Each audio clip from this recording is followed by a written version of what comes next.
Itiel Arroyo, aunque sabemos que no es adventista. Sin embargo, lo que él dice en este video es muy importante. Escuchemos.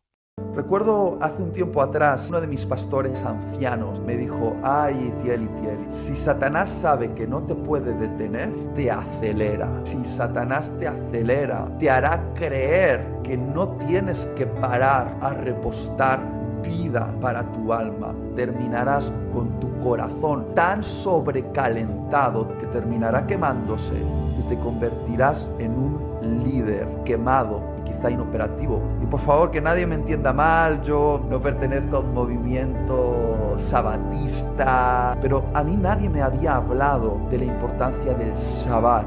Y este pastor me hizo ver que curiosamente el mandamiento de guardar el día de reposo está en la misma lista de otros mandamientos como no robar, no adulterar, y yo he prestado mucha atención a esos mandamientos y me he esforzado por no violarlos porque me parece que son mandamientos. Algunos dicen: pero pastor, no estamos bajo la ley sino bajo la gracia. Suena muy bonito. Entonces, como estamos bajo la gracia, podemos matar y podemos cometer adulterio y podemos mentir y podemos adorar ídolos. ¿Verdad que sí? Oh, no, dice eso, no se puede. Entonces tenemos que guardar los 9 mandamientos. Aunque estamos bajo la gracia, Dios todavía quiere que guardemos los mandamientos, ¿sí o no? Claro que sí. Entonces, si Dios espera que guardemos los otros mandamientos, ¿por qué no va a esperar que guardemos el sábado? Aun cuando estamos bajo la gracia.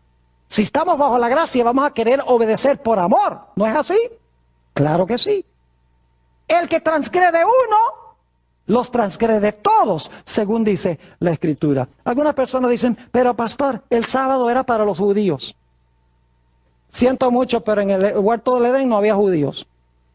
La palabra de Dios es clara cuando dice: maldito el hombre que confía en el hombre. Todos aquellos que, dejando el así dice Dios, se han ido tras aquello que dice el hombre con respecto al sábado, ya saben que están abrazando la maldición. Mira y escucha con atención este mensaje. ¿Es un mensaje de salvación o perdición? ¿De bendición o maldición? Dios pone delante de nosotros la vida o la muerte. Escojamos pues la vida para que vivamos. Sed santo como yo soy santo. ¿Qué hizo Dios con el sábado?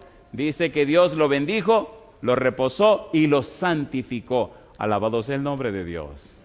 La próxima vez que te reúna con tu familia para recibir el santo día de reposo, recuerda que el mayor empeño de Dios es relacionarse contigo. No es tanto un día, sino la relación con Dios, porque Él dijo el séptimo día. Entonces ya sabemos que ese séptimo día es el día de Jehová, para relacionarnos con Él, para encontrarnos con Él, para comunicarnos con Él, para amarnos con Él, para dejarle entrar en todos los rincones de nuestra vida y expresarle la experiencia de la semana. Es más que un día, es una institución. Y no solo lo adoramos el séptimo día, lo adoramos toda la semana, pero ese es el día para estar en comunión con Él, para gozarnos de su presencia. Alabado sea el nombre de Dios. Alguien escribió que durante los 6 días de la semana, Jehová creó una dimensión física y que creó el sábado para que el hombre entienda que tiene que vivir en la dimensión espiritual. ¿Sí o no?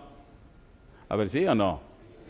Pues claro que sí. Todos los días son iguales. Incluso el apóstol Pablo habla de esto, ¿verdad? Uno es el que hace la diferencia del día y es Dios. Nadie os juzgue en el día. Muy bien. Todos los días son iguales. Entonces, si todos los días son iguales, yo puedo elegir el día que adoro a Dios. Ese es el primer argumento popular. Yo elige el que más te conviene, elige el que quieras, porque finalmente todos los días son iguales. ¿Qué dice la Biblia? Vamos a Isaías 58:13. Isaías 58:13 dice: si retrajeres del día sábado tu pie de hacer tu voluntad en mi día santo. Presten atención acá. Dios en la Biblia no llama a otro día de la semana mi día. Al llamarlo mío, suyo, Él está diciendo que Él es quien separó el sábado para la adoración. Entonces, no es que todos los días son iguales. Está bien, todos los días sale el sol, todos los días son iguales en ese sentido. Pero no eres tú quien determinas. Dios ya determinó Mi día. No dice esto ni del domingo, ni del lunes, ni del martes, ni del miércoles, ni del jueves, ni del viernes. Solo del sábado. Entonces, esa hipótesis de que todos los días son iguales, la Biblia lo desecha completamente. ¿Por qué la gran mayoría de las iglesias en el mundo hoy guardan el domingo como el día del Señor? El argumento es que porque Jesús resucitó el domingo. Y es verdad, el domingo es mencionado por lo menos 8 veces en el Nuevo Testamento, pero nunca como día de reposo, siempre como el día de la resurrección de Cristo. Yo quisiera encontrar en la Biblia un versículo que diga: porque Jesús resucitó el domingo, ahora el domingo pasa a ser el día santo y el sábado ya no es más. Si existiese ese versículo, yo amo a mi Señor Jesús, quiero andar en sus caminos, y yo sería el primero en empezar a guardar el domingo, porque quiero hacer la voluntad de Dios. Pero en la Biblia no encuentro. Y yo puedo desafiar a cualquiera que me pruebe, que me muestre un versículo de la Biblia que diga que el sábado ya no es más santo y que ahora es el domingo. No existe. Al contrario, yo encuentro en la Biblia un Dios coherente, un Dios que no cambia de opinión. En el Salmo 89, versículo 34 dice: no olvidaré mi pacto, ni mudaré lo que ha salido de mis labios. No cambiaré lo que ha salido de mis labios. Si he dicho que es sábado, siempre será sábado. En Isaías, capítulo 40, versículo 8, encontramos otro versículo interesante. Sécase la hierba, marchítase la flor, mas la palabra de Dios nuestro permanece para siempre. La palabra de Dios permanece para siempre. En Dios no existe mudanza ni sombra de variación. Dios es el mismo ayer, hoy y por los siglos. Su palabra no cambia. El sábado es el 4º mandamiento de la ley moral. La mayoría de los cristianos creemos que 9 de esos mandamientos no han cambiado. Matar continúa siendo pecado, robar continúa siendo pecado, adorar falsos dioses continúa siendo pecado, mentir continúa siendo pecado. El único mandamiento que los cristianos creen que ha cambiado es el 4º mandamiento. El 4º ya no vale, el sábado ya no es santo, ahora es el domingo. Y Santiago es tremendo cuando dice que si nosotros guardamos 10, pero rompemos 1, ya somos responsables por los otros 10. Tenía 2 tablas. La tabla que tenía que ver con Dios, primeros 4 mandamientos, el amor a Dios, y la tabla que tenía que ver con los semejantes. Apocalipsis no está haciendo énfasis en la segunda tabla, porque los santos en Apocalipsis no son muertos, no son matados, porque no tratan bien a su prójimo. El conflicto en Apocalipsis no tiene que ver con la segunda tabla, el amor al prójimo. El conflicto en el Apocalipsis tiene que ver con la primera tabla, el amor a Dios, que está expresado en los primeros 4 mandamientos. Por eso, si ustedes notan, el primer mandamiento es ¿cuál? No tendrás dioses ajenos delante de mí. Apocalipsis 13, que Satanás hace que el mundo viole ese mandamiento, dice: y adoraron al dragón y adoraron a la bestia. Dioses ajenos. El segundo mandamiento dice, y Apocalipsis 13 dice cómo Satanás hace que el mundo viole el segundo mandamiento, haciendo una imagen de la bestia. El tercer mandamiento dice, y Apocalipsis 13 dice que levantó su boca en blasfemia contra Dios para blasfemar su nombre. Satanás está atacando la primera tabla de la ley, otro Dios, imágenes y blasfemar. Pero hay un mandamiento más en la otra tabla de la ley. Acuérdate del día de reposo. Por eso Satanás dice que hizo una marca que es su nombre o el número de su nombre. Oye, algo que es marca, nombre y número. De la misma manera como Dios tiene una marca que es su nombre y que es un número, Satanás tiene una marca que es un nombre y es un número. Satanás estará tratando de atacar el 4º mandamiento de Dios. El tiempo se acabó. Y esa fue la última fotografía en el álbum. Pero si algo usted se acuerda de lo que hemos hablado es, en primera fotografía, al igual como en Génesis hay una secuencia de sol, luna y estrellas, un enfrentamiento entre la mujer y la serpiente, una lucha entre las dos descendencias, uno de la descendencia de la mujer rescatado al cielo, un ataque por agua, una descendencia que viene después del diluvio y un remanente de esa descendencia que es Abraham. Dios en Apocalipsis 12 está haciendo lo mismo, un enfrentamiento entre la mujer que es sol, luna y estrellas. El hijo es arrebatado para Dios, un ataque del dragón para atacar a la mujer con agua, una descendencia que surge de eso y un remanente que como Abraham será de bendición para la tierra. De la misma manera como Dios llevó a su pueblo al desierto para darle pan para probarle y le dio la comida de los monstruos del mar, Jesús nos muestra que Él ha vencido y ha dado al dragón para que el remanente se lo coma, como 5 panes y 2 peces, y el remanente de Dios pueda vencer a Satanás como Él lo venció también. Pero Satanás hará su ataque contra el pueblo y los mandamientos de Dios, especialmente los primeros 4. Pero el pueblo de Dios pondrá su vista en el arca abierta en el cielo. Y mientras pasamos el conflicto final, de la misma manera como las 7 iglesias, Dios quería que pasaran toda esa tribulación mirando a Cristo andando entre los candeleros. La visión de la tierra se pasa mirando la visión del cielo. Dios quiere que su pueblo pase el conflicto final, el último ataque de Satanás contra Dios, mirando al cielo, el arca, donde está el testimonio, el pacto eterno de Dios contigo. Que Dios te guarde. Enviar dinero a casa con Remitly es fácil. Cuando estés cocinando baleadas y tu esposo te recuerde que se aproxima el Los que por gracia de Jesús guardan el sábado, tienen razón. Dios estableció un día específico para la adoración. En el principio de la creación, Dios instauró un patrón fundamental que revela su carácter y propósito para la humanidad. Al completar su obra creativa, el creador del universo implementó un acto sorprendente, santificó un segmento específico del tiempo. Génesis 2:2 al 3 nos revela, y acabó Dios en el día séptimo la obra que hizo, y reposó el día séptimo de toda la obra que hizo. Y bendijo Dios al día séptimo, y lo santificó, porque en él reposó de toda la obra que había hecho en la creación. Este acto divino de santificar el séptimo día ocurrió antes de la existencia del pueblo judío, antes del pecado y antes de cualquier sistema religioso humano. Fue establecido como principio universal, incrustado en la estructura misma del tiempo.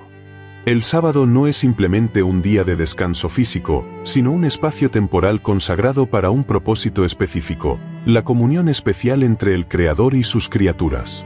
Isaías 58:13 profundiza esta comprensión al referirse al sábado como mi día santo, utilizando un lenguaje posesivo que subraya la relación personal de Dios con este día. El profeta continúa instruyendo, si retrajeres del día de reposo tu pie, de hacer tu voluntad en mi día santo, y lo llamares delicia, santo, glorioso de Jehová. Esta formulación revela que el sábado no es meramente un concepto religioso, sino una realidad consagrada por Dios mismo, un tiempo que pertenece particularmente a Él. La distinción divina del séptimo día establece un principio teológico profundo: Dios tiene autoridad sobre el tiempo. Al separar un día específico, Dios demuestra que no todos los momentos son iguales en su economía espiritual. Esta separación no es arbitraria, sino que fluye de la propia naturaleza del orden creado y del carácter divino. Reconocer la soberanía divina sobre nuestro tiempo, entendiendo que la observancia del día señalado es un acto de sumisión a la autoridad de Dios. Prepararnos conscientemente para la llegada del día santo, organizando nuestros asuntos seculares para poder dedicar este tiempo completamente a propósitos espirituales. Diferenciar nuestra experiencia del sábado de otros días, creando rituales y prácticas que subrayen su carácter especial y santificado. Cultivar una actitud de alegría y expectativa hacia este encuentro semanal con lo divino, respondiendo a la invitación de Isaías de llamar al sábado delicia. Practicar un descanso intencional no solo del trabajo sino también de preocupaciones mundanas, permitiendo que nuestra mente y espíritu se centren en realidades eternas. El concepto de un día específico para la adoración refleja la sabiduría divina sobre la naturaleza humana. Nuestra tendencia natural hacia la distracción y la mundanalidad requiere estructuras concretas que nos ayuden a mantener nuestra conexión espiritual. Al establecer un ritmo semanal de adoración, Dios proporciona un ancla temporal para nuestra vida espiritual. Este día específico sirve como recordatorio perpetuo de nuestra relación con el Creador. Cada semana, cuando llega este tiempo santo, somos invitados a reconectar con nuestra identidad fundamental como seres creados a imagen divina, dependientes de aquel que nos formó. Una de las concepciones más extendidas sobre el día de reposo bíblico es considerarlo una institución exclusivamente judía, una observancia ritual limitada a un grupo étnico específico. Sin embargo, un análisis profundo de las Escrituras revela una realidad teológica más amplia. El sábado fue concebido como un don universal para toda la humanidad. La declaración de Cristo en Marcos 2:27 constituye una revelación fundamental sobre el propósito del sábado. El sábado fue hecho por causa del hombre, y no el hombre por causa del sábado. La elección de palabras aquí es significativa. Jesús no dice el sábado fue hecho para el judío, sino para el hombre, antropos en griego, término que abarca a toda la humanidad. Esta afirmación posiciona el sábado no como una obligación ritual exclusiva, sino como un regalo divino destinado al beneficio de toda persona creada a imagen de Dios. La cronología bíblica refuerza esta universalidad. Génesis 2:1-3 presenta la institución del sábado en el mismo origen del tiempo humano, en el séptimo día de la creación, miles de años antes del surgimiento de Israel como nación. En ese momento primordial, cuando solo existían Adán y Eva como representantes de toda la humanidad futura, Dios bendijo y santificó el séptimo día, estableciéndolo como parte del orden creado para todos sus descendientes. Esta comprensión del sábado como institución premosaica y universal se confirma en Éxodo 28-11, donde el mandamiento del sábado se fundamenta directamente en el relato de la creación, no en la experiencia histórica particular de Israel. El texto comienza, acuérdate del día de reposo para santificarlo, implicando que está recordando algo previamente establecido, no introduciendo un concepto nuevo. Reconocer el sábado como patrimonio espiritual común de toda la humanidad, superando la tendencia a verlo como una práctica exclusivamente judía o denominacional.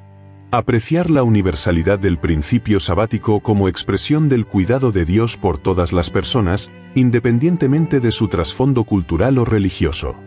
Practicar la observancia del sábado no como un marcador de identidad sectaria, sino como una expresión de nuestra humanidad común creada a imagen divina. Redescubrir el valor del descanso sabático como ritmo natural para todos los seres humanos, fundamentado en principios de salud física, mental y espiritual. Compartir la bendición del sábado con personas de diversos trasfondos, presentándolo como un regalo divino para el bienestar humano, no como un requisito legalista. La comprensión del sábado como institución universal tiene implicaciones profundas para nuestra cosmovisión. Sugiere que el reposo sabático no es meramente una práctica cultural o una obligación religiosa, sino parte del diseño original de Dios para el óptimo funcionamiento humano. Es una expresión de su sabiduría como creador que conoce las necesidades de sus criaturas.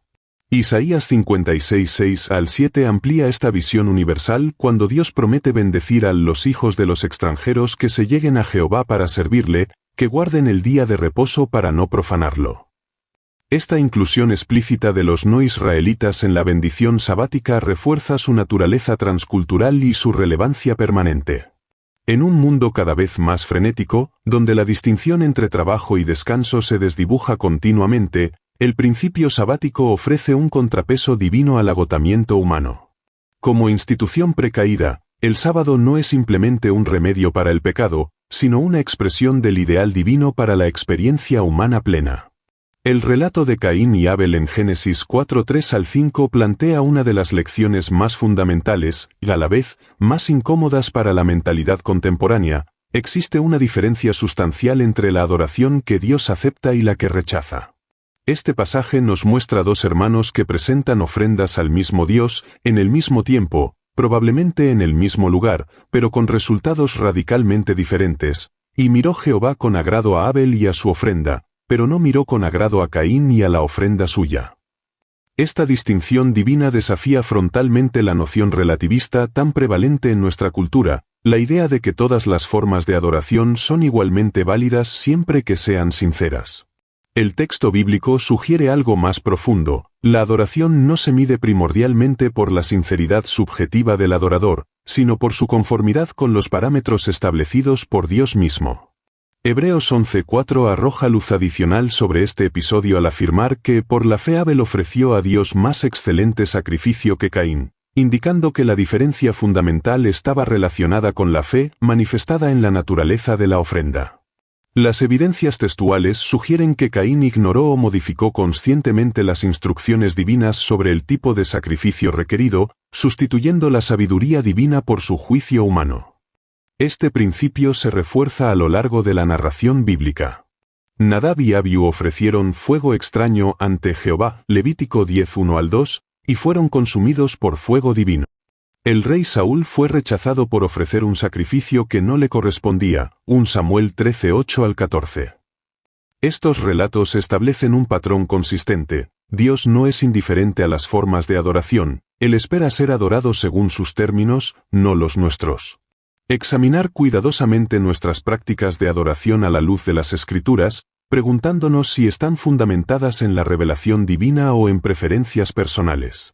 Cultivar una actitud de humilde sumisión a los parámetros divinos de adoración, reconociendo que Dios tiene derecho a definir cómo desea ser adorado. Resistir la tentación de modificar los principios bíblicos de adoración para acomodarlos a sensibilidades culturales contemporáneas o conveniencia personal.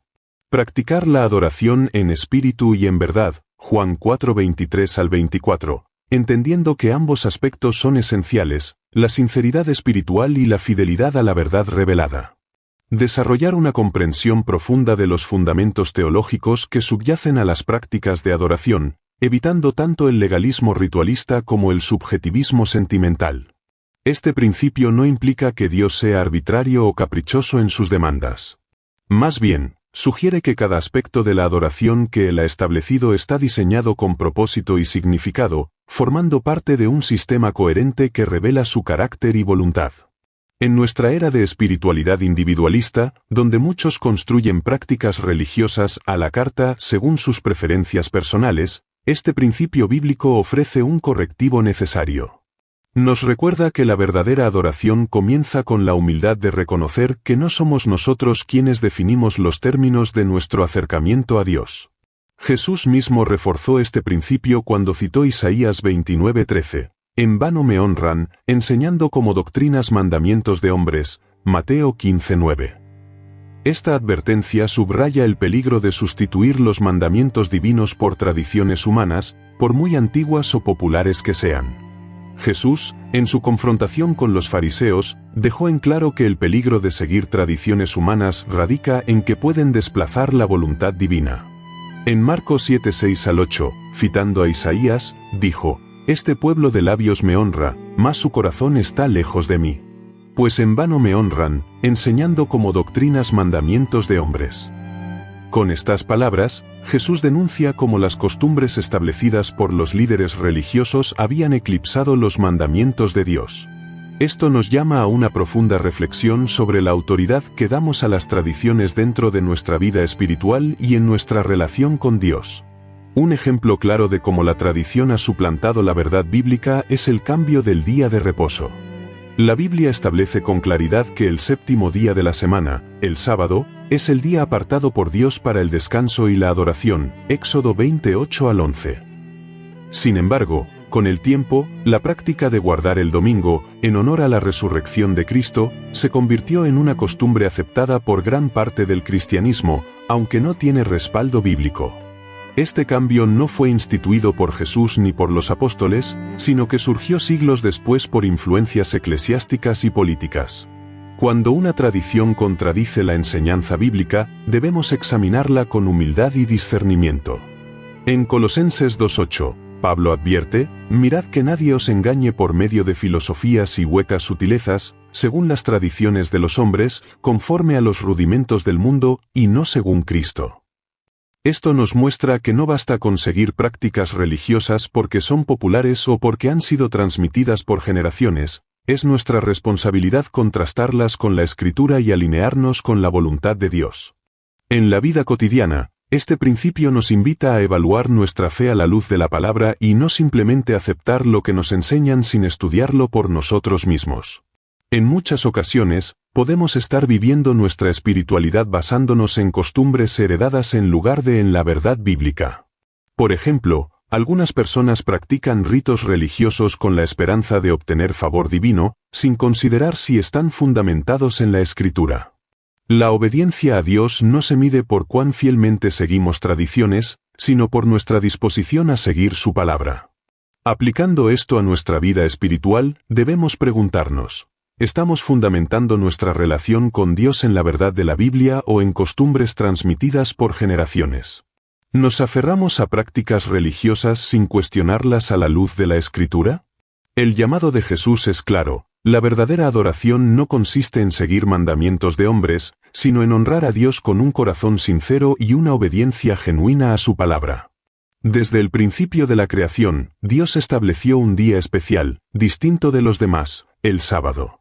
En Génesis 2:3, se nos dice: «Y bendijo Dios al día séptimo, y lo santificó, porque en él reposó de toda la obra que había hecho en la creación».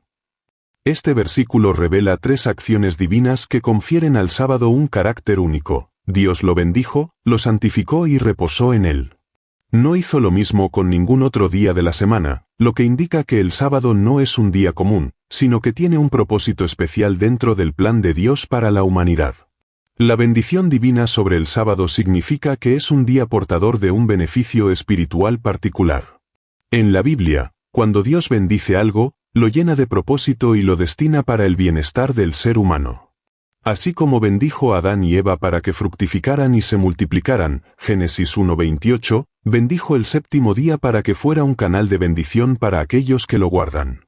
Jesús mismo declaró en Marcos 2:27, «El sábado fue hecho por causa del hombre, y no el hombre por causa del sábado», lo que refuerza que este día es un regalo divino diseñado para el bienestar humano. Además de bendecirlo, Dios santificó el sábado, lo que significa que lo apartó para un uso sagrado.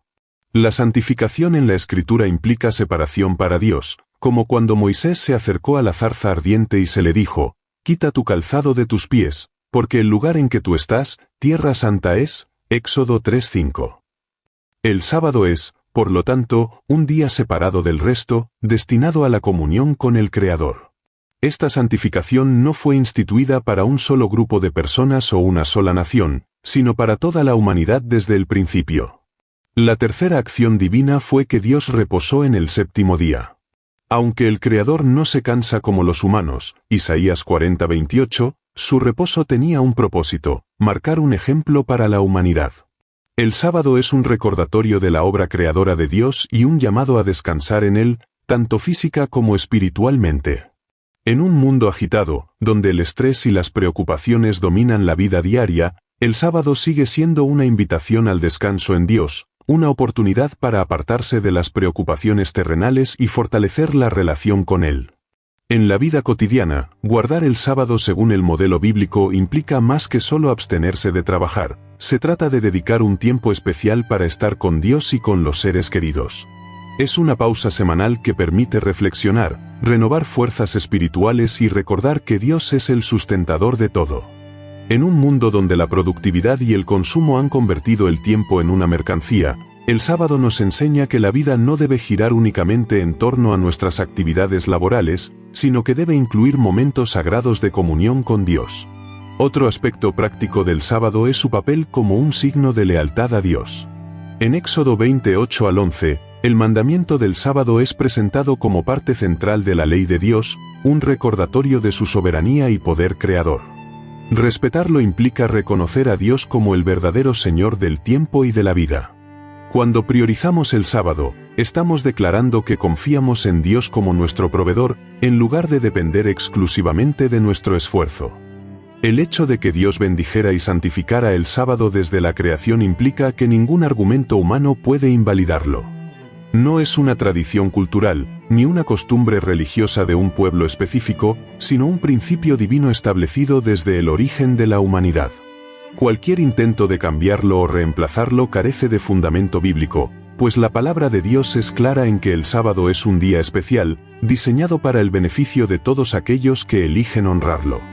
En un mundo donde las tradiciones, las opiniones personales y las enseñanzas humanas muchas veces entran en conflicto con la verdad bíblica, es fundamental recordar que la palabra de Dios es la única autoridad infalible.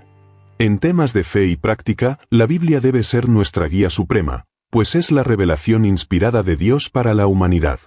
Como dice 2 de Timoteo 3:16 al 17, toda la Escritura es inspirada por Dios y útil para enseñar, para redarguir, para corregir, para instruir en justicia, a fin de que el hombre de Dios sea perfecto, enteramente preparado para toda buena obra.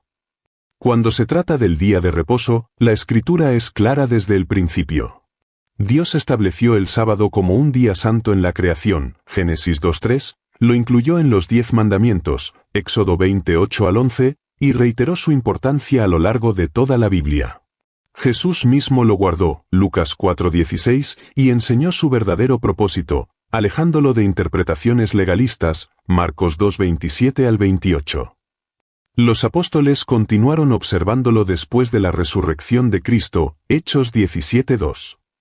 Sin embargo, a pesar de esta evidencia bíblica, la mayoría de los cristianos hoy han adoptado el domingo como día de reposo, basándose en una tradición que no tiene fundamento en la palabra de Dios.